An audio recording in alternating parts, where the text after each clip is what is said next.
Hi guys, this is Justin. It's freaking hot in New York City, Watson, and you're listening to episode 16 of Exposure, a half-hour sit-down with online's greatest and most wondrous content creators. And today's guest is Hicks. Let's start the show, everyone.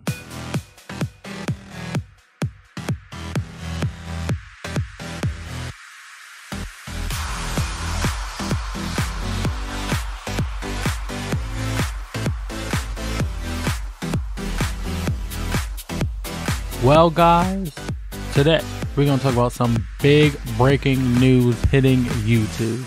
And I'm so excited to talk about it.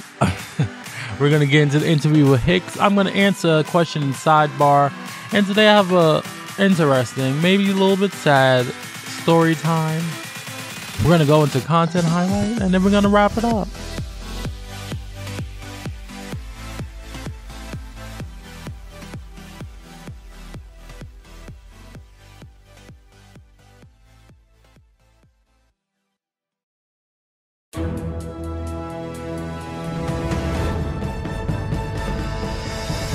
Now for the breaking news.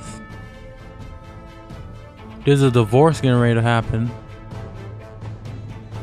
No, I'm not talking about Miss Piggy and Kermit. I'm not talking about Will and Jada. I'm talking about YouTube and Google+. That is correct. YouTube is going to detach Google+. I don't know the details of it and how it's actually going to affect our channels personally. But we've all been waiting for this. I don't even know how the comment section is going to change because everything is linked to Google+. So like if you comment on YouTube, it will be equivalent to, it will be equivalent to like adding it on your Facebook feed. You know, you had to sign up to comment and all this extra crap that Google+ added. And I don't know, I guess it's going to be reversed now. I don't know. And like sometimes if someone had I guess if they had an account before the Google Plus YouTube merge or link, you can't reply to them. It's weird. It's like it did so many weird things and nobody was a fan of it. But this is a good sign for us because if nobody liked it and they're reversing it, I mean, sure, they took their sweet time, but at least they are reversing it. So that means we count. They ain't counting us out. Let me know what you guys think. Maybe next episode or a couple episodes from now, I'll do some more research and find out what exactly is happening, who's doing what, when, who, what, when, where, and why. And we'll be right back in an interview with Hicks.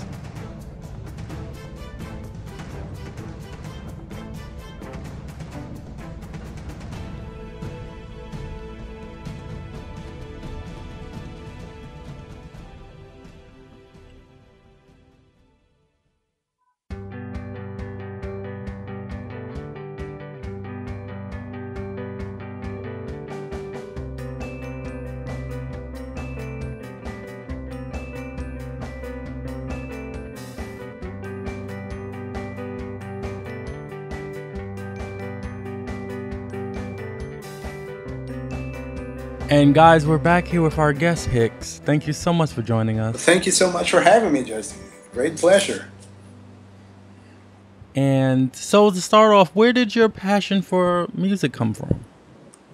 Well, as long as I can remember, it's always been there.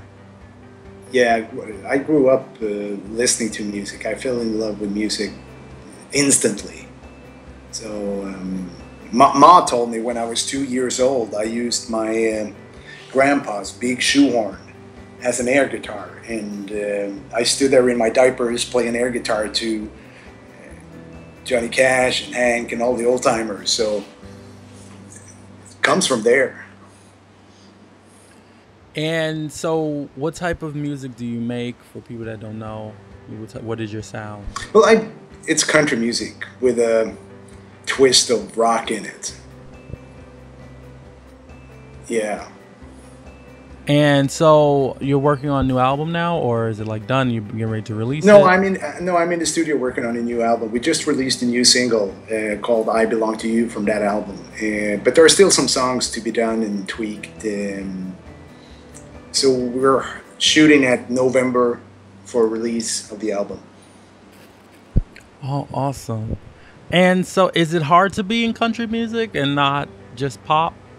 No, I don't think it's harder to be country or pop or rock. I mean, it's it's fun being an artist. I mean, that's why you do it. I love music and I love performing and everything. But some days are tough, and I don't think it doesn't matter what kind of genre you're in. It's there are ups and there's downs, like life, you know. So with the new single, is it something new to? Are you like? Is it new sound for you, or is it more traditional? Yeah, it is. No, we wanted to do something a little more different. It still has the Hicks sound, but we wanted to do something different, me and my producers. So we invited, my producer's name is Eric Martinson, and he's the main co-writer on all the songs. But we invited a friend of mine, his name is Jörgen Ellefson, and he has written 2 number ones for Kelly Clarkson. So he comes more from a pop rock scene than country. But we wanted something different with a new single. So we sat down, the 3 of us, and wrote the new song. So it's a little bit different, but still it's a Hicks song.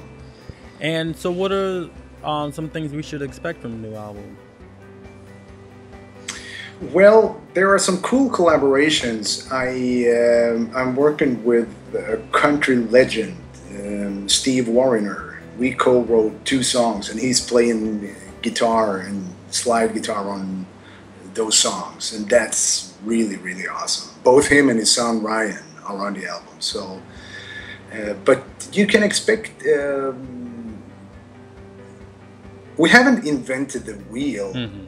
Or reinvented the wheel somehow, but I think it's a little bit different from what you hear on radio today. Oh. Sure, I mean, I'm from Sweden, and my producer's from Sweden, and we do most of the recordings here in Sweden just because we want a different sound. So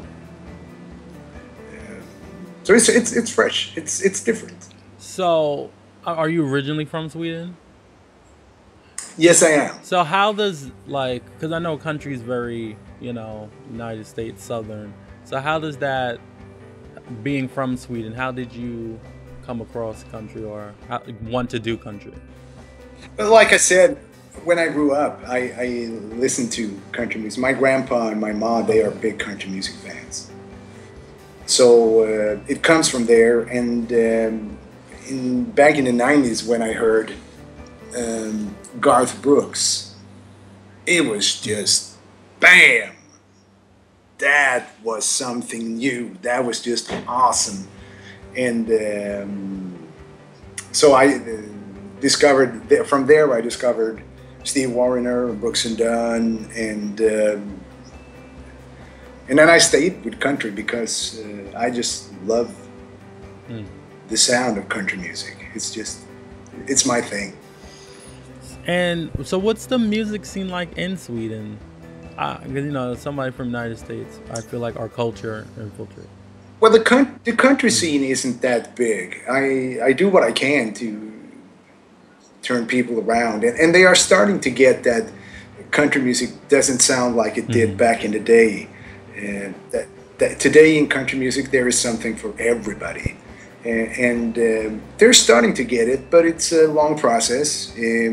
Country music, we aren't born and raised with it. We haven't grown up listening to country music. So it's going to take a while before people come around here.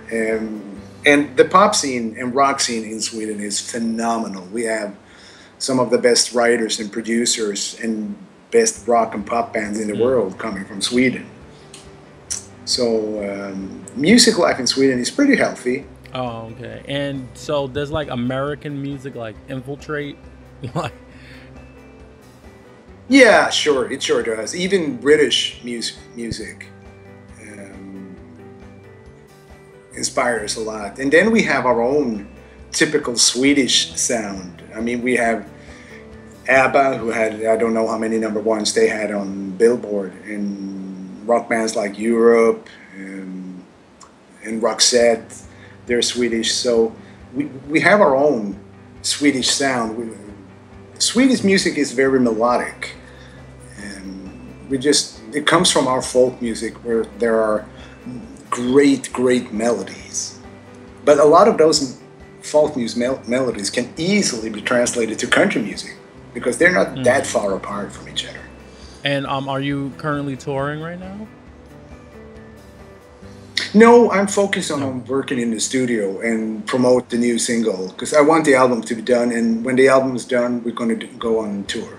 Okay, and where can people find the single right now? Well, it's on iTunes, Amazon, all the digital downloads. But the easiest way to find it is to go to my website, hickscountry.com, and there are links to everything, all my social media and everything. So, hickscountry.com. Okay, cool.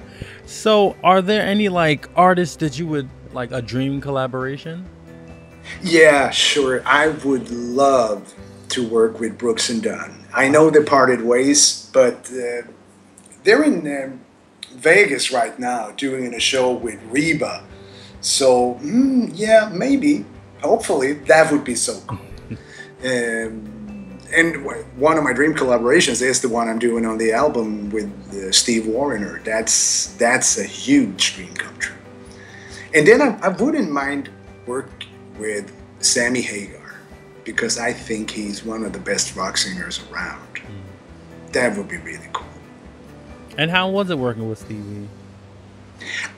Amazing. I mean, writing-wise, it was the best co-write experience I've ever had. It was so laid back, it was so fun, and he's just the nicest guy. I mean, he's a great guy. I mean, really down to earth, and he's, like I said before, he's one of the legends in country music. So very honored and proud to have been working with Steve. It's really cool. And I mean, the songs we wrote, hello, come on.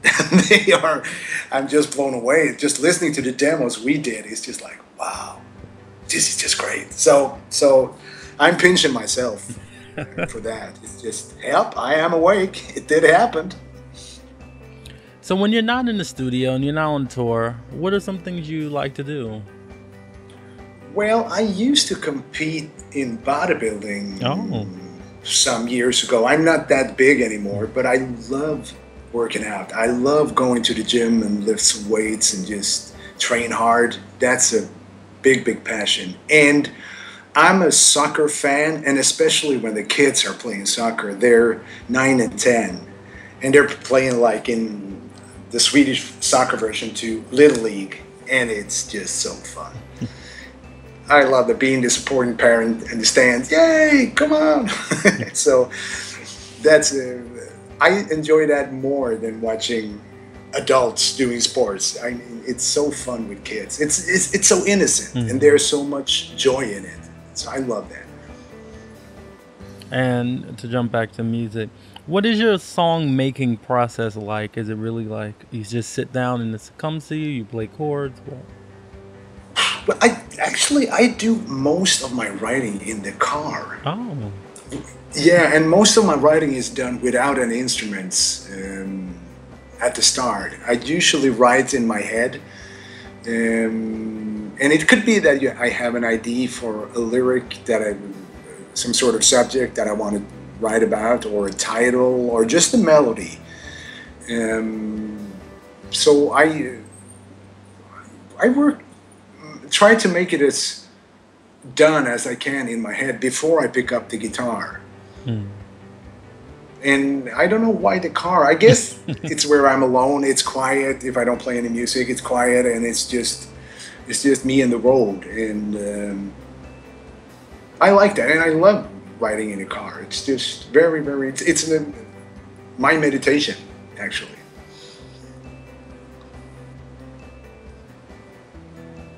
So you play guitar? Yeah. Is there any other instruments? Well, I dabble a little with bass guitar and drums and some keyboards. But I don't play on the album because there are guys that are better players than what I am. Mhm. So I hire folk to do that. But when I write or when we do a demo, it's good to know how the different music or the different instruments play, how I wanted the track to groove. And it's a good thing to know than to play all the instruments. You can just make an easy demo first before you bring in the guys and you say, hey, I want something in the style of this. So it gets a lot easier for them to understand my vision. And is it hard for an artist to like cross over to different markets, or for you to cross over? No, I can't say that because everybody say you got to struggle and you got to pay your dues. I mean, I work hard and I stay focused on the positive stuff. I don't try to think so much about hardship, and when people tell me no, I don't get stuck in that. I just, okay, focus somewhere else. Focus on what's good. Focus on the positive sides of this, because I think it's easy to get stuck with the hardship of it. So I try to stay positive and just, have my pink glasses on and see, oh, everything's great. But I don't try to kid myself. I mean, the music industry is one of the toughest industries to be in. And you got to be thick-skinned to survive in this business. But it gets a little easier if you just focus on the good things instead of the bad and hard things. Well, yeah, let's talk about some positive stuff. What are like 3 moments in your career that are just like that stand out to you, or that were the biggest for you? Well, number one is 2013. I won the British CMA for Best European Country Artist. Uh-huh. That was just mind blowing,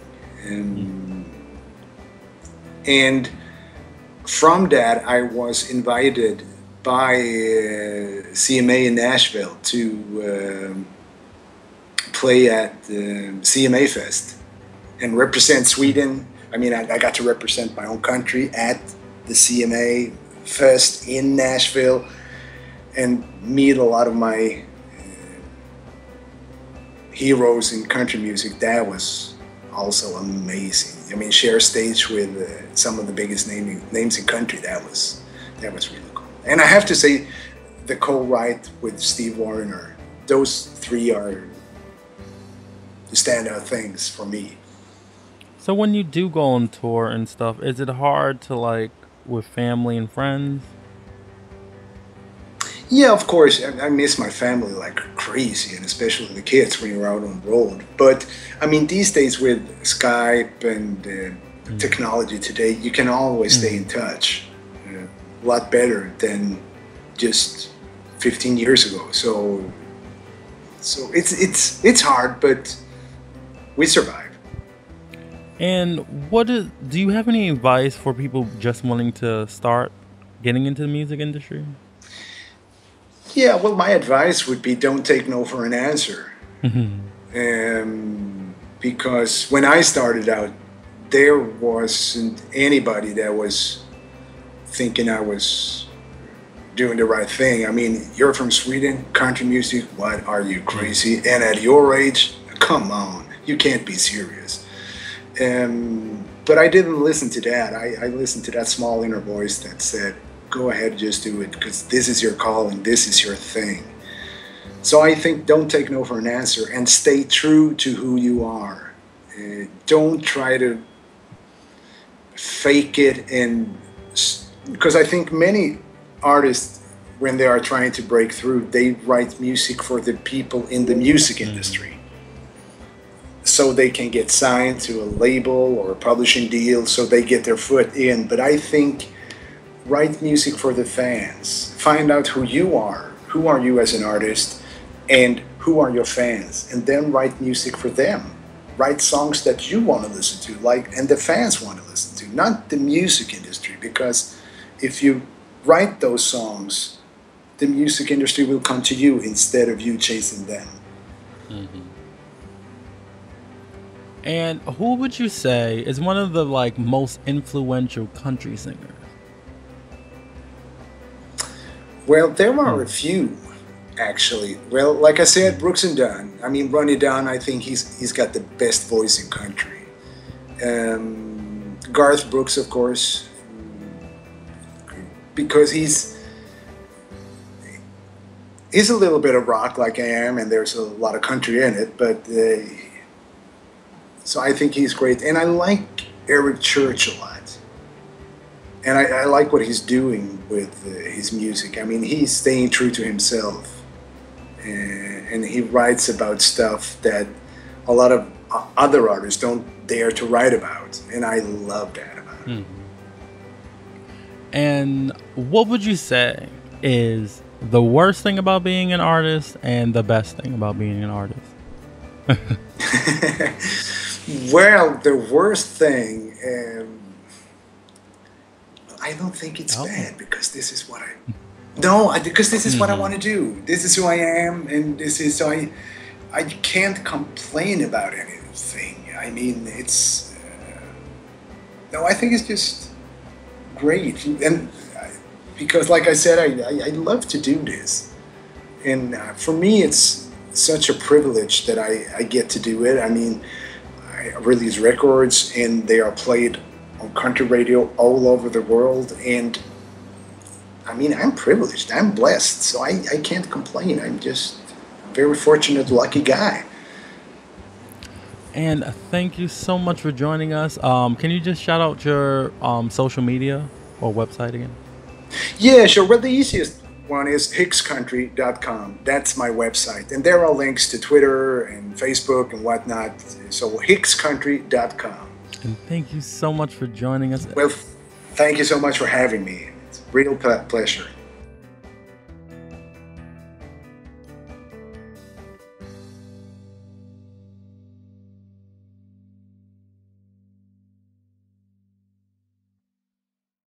After these messages, we'll be right back. Yeah.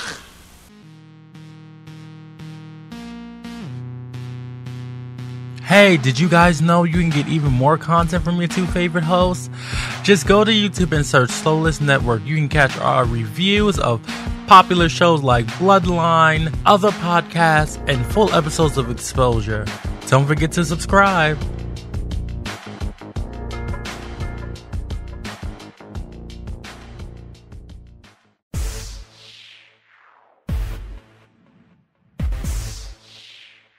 So everybody loves online shopping, and everyone pretty much loves Amazon. I know I do. It's so convenient and easy to use.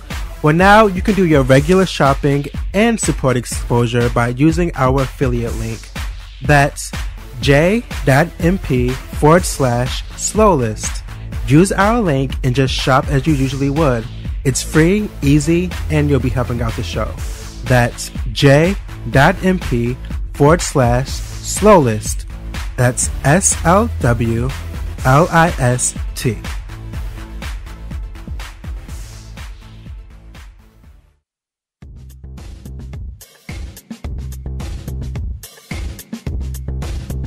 Hi, I'm Thorne from www.youtube.com/THRNEM8, and you're listening to Exposure.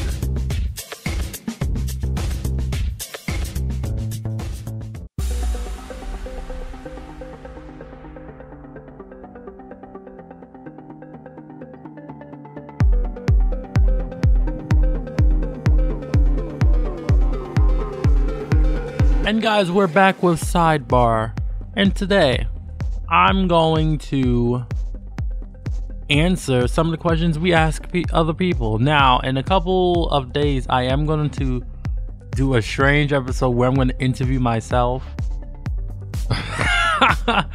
But right now, I do want to answer just a few questions that we ask our guests. Would you ever do YouTube as a full-time job? Yeah, that's the goal. Hashtag goal. Like, that is my dream. The main thing I like about YouTube, one, the flexibility. I hate conformity.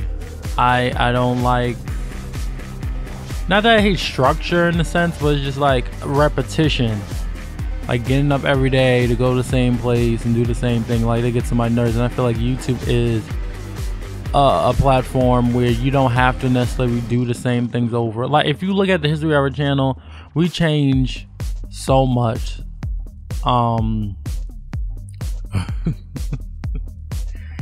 And especially with like this show, like Stefan's more the person that's structured, and I'm more like, we'll change it up every time. I remember one time I was like, well, maybe we should use different music every single time, and Stefan was like, no. And I'm like, all right, well. But I guess I am more of a free spirit at times, because, you know, it depends on the situation. But definitely like working and, you know, things that are more things that aren't fun, I like, at least if they're not fun in a sense, like a job, at least make some aspects of it fun. And I feel like YouTube is something where it could be a job, but it can be fun in a lot of aspects. How do you prepare to do a video? Oh gosh.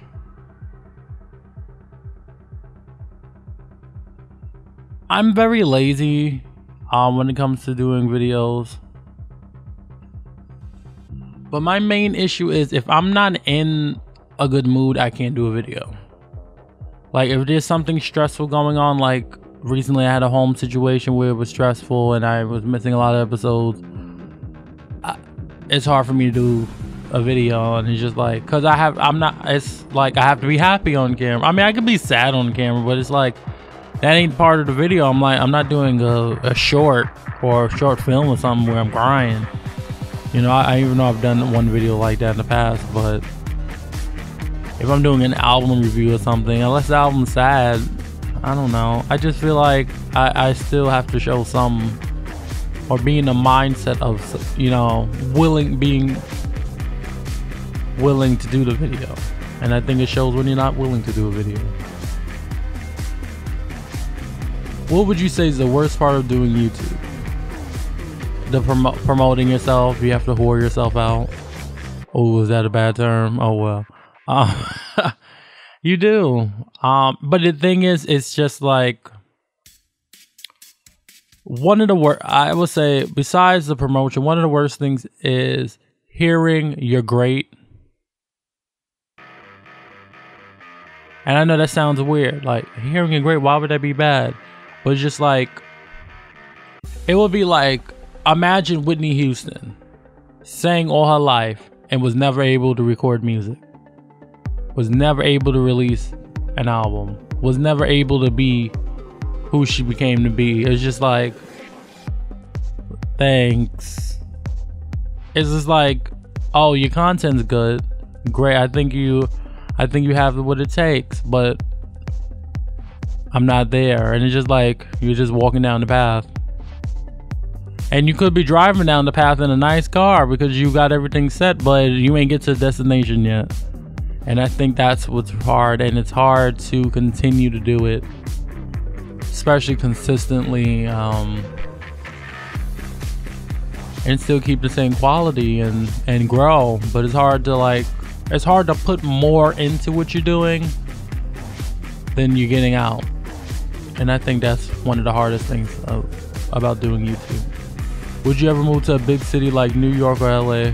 I do want to visit LA. I did want to live in LA. I don't know if I want to drive, but then I'm tired of New York. I do live in New York, so like, I'm here already. And I love the YouTube space. We're gonna talk about the YouTube space soon. But yeah, I mean, I live here already, so, and New York is that place. One person on Facebook was saying, y'all know New York from I Love New York from back in the day. They was like, oh, she put New York on the map. And I'm like, and that's, you know, a term for making a particular place popular. But I'm just like, no. New York City? How? New York City's been New York City since forever. Like, New York never had to be put on the map. except for maybe the first time some what do they call it, calligrapher had to literally put it on the map. Anyway, that was Sidebar, and I'll see you guys in the next segment, which I believe is story time.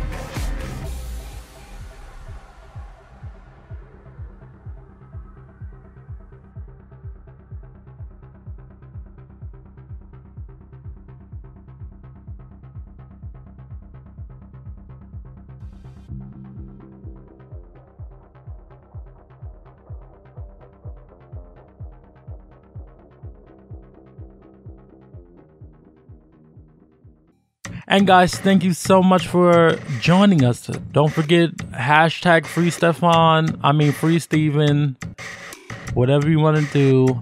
Make sure Twitter, hashtag free Steven, hashtag Slowlist. Please check out our guest Hicks and his new single, I Belong to You. You can go to www.hickscountry.com or follow him on Twitter at Hicks Country, or like him on Facebook at Hicks Country as well.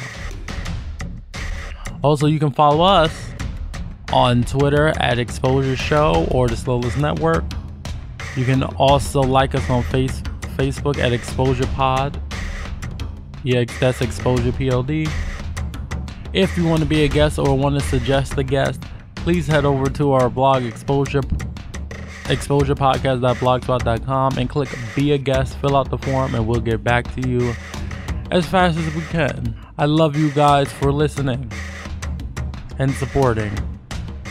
And if you could take the extra mile by supporting us on patreon.com/slowlist, you can win perks and help the show, help us grow. We'll see you next time on the next episode of